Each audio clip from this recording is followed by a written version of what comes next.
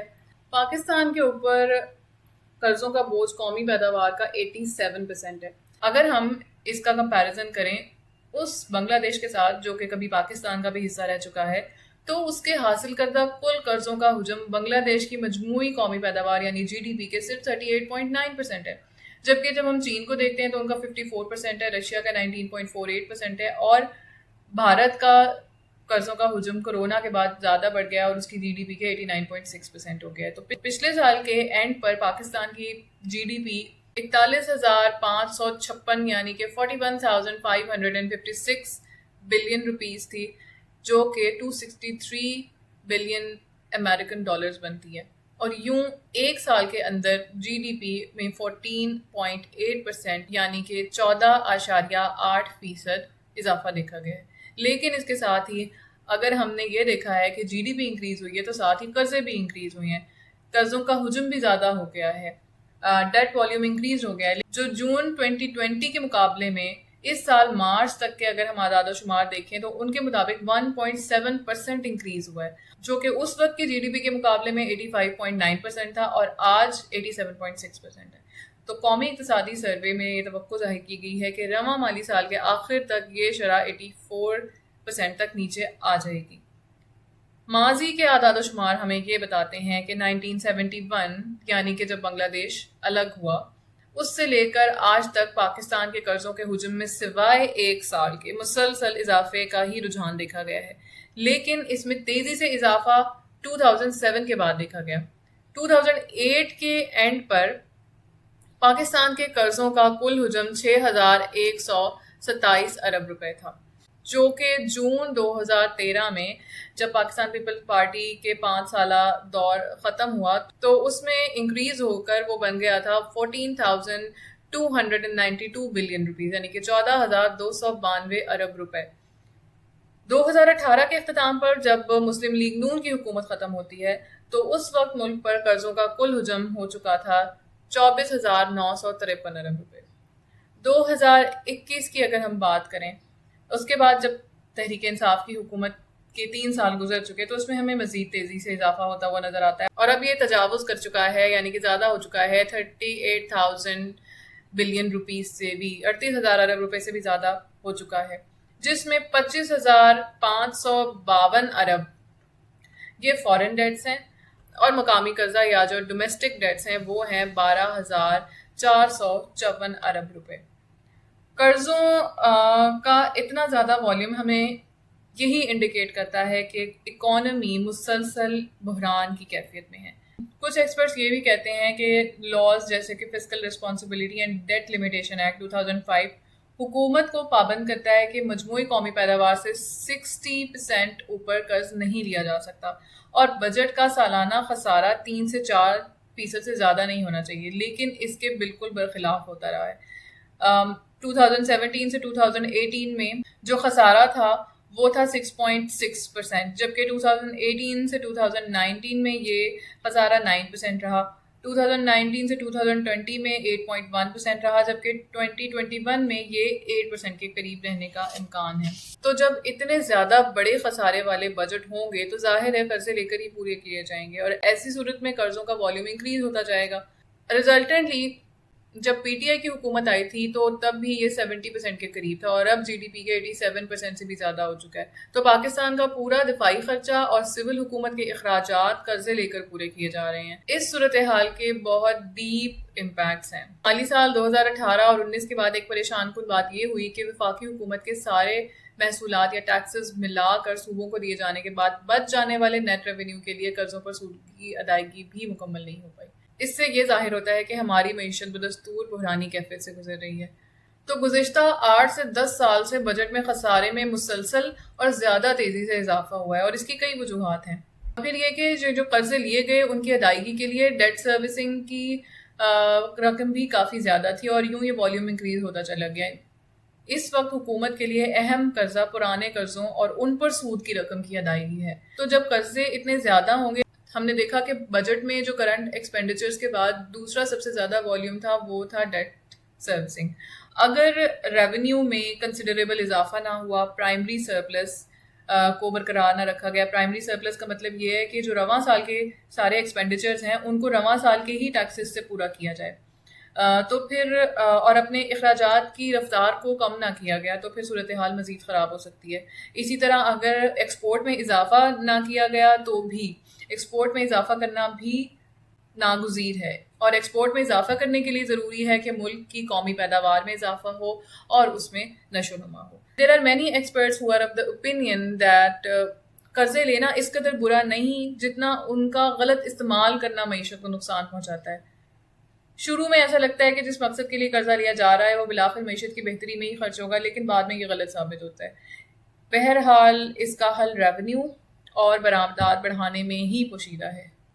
اگر بجٹ کا خسارہ پورا کرنے کے لیے ایک سال میں 3,500 ارب روپے قرضہ لیا جائے اور پھر اس میں سے صرف 1/4 رقم یعنی کہ 900 ارب روپے ترقیاتی کے کاموں یا ڈیولپمنٹ پروجیکٹس پر خرچ ہوں تو باقی پیسے انتظامی مقاصد کے لیے خرچ ہو، تو پھر اندازہ لگایا جا سکتا ہے کہ آنے والے سالوں میں ان قرضوں کا ریٹرن کس قدر کم ہے اور اس کے بڑھتے ہوئے والیوم سے مسائل کس قدر پریشان کن ہو سکتے ہیں۔ اگر ڈیولپمنٹ پروجیکٹس کے لیے قرضہ لیا جائے اور اس کو ڈیولپمنٹ پروجیکٹس میں ہی انویسٹ کیا جائے، اس کا مطلب ہے کہ اکانومی گرو کرے گی، امپلائمنٹ جنریٹ ہوگی، اکانومی بہتر ہوگی، ترقی ہوگی۔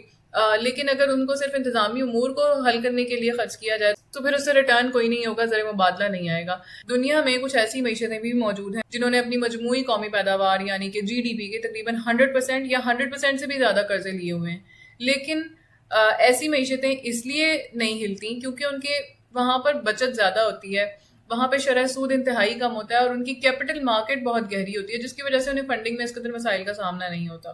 تو یہ کچھ مین ریزن ہے پاکستان کی اکانومی کے اسٹیگننٹ ہونے کے یا گرو نہ کرنے کے یا سسٹینیبل نہ ہونے کے۔ ہم ایک نظر ڈال لیتے ہیں پچھلے سال کے بجٹ کے اوپر بھی، جس کے اندر کرنٹ ایکسپینڈیچرز ہمیں نظر آ رہے ہیں 44.5%۔ پھر اگر ہم انٹرسٹ پیمنٹس دیکھیں تو یہ 20.6% ہے، اس کے لیے پینشنس کے لیے 3% ہے، ڈیفینس افیئرس ٹوٹل بجٹ کا 9% ہے، گرانٹس اینڈ ٹرانسفرز کے لیے 6.3%، سبسڈیز کے لیے 1.5%، federal P S D Ps کے لیے یہ 4.6% ہے، اور سول گورنمنٹ کے لیے 3.3% ہے۔ امید ہے کہ اس ویڈیو سے آپ کو بجٹ کو سمجھنے میں آسانی ہوئی ہوگی اور پاکستان کے اکانومی سے ریلیٹڈ جو مسائل ہیں ان کے اوپر اب اگر کوئی سوال آ جاتا ہے تو آپ اس کو بہتر طریقے سے ایڈریس کر سکتے ہیں. اس سے ریلیٹڈ اگر آپ نے نوٹس بنانے ہیں تو لنکس آپ کو ویڈیو کے ڈسکرپشن میں مل جائیں گے. اس کے علاوہ آپ ہمارے فیس بک پیج سے انفوگرافکس اور فلو چارٹس ڈاؤن لوڈ کر سکتے ہیں. ویڈیو کو لائک کر دیں، کامنٹس میں اپنا پازیٹیو فیڈ بیک دیں، چینل کو سبسکرائب کریں. Thank you for watching.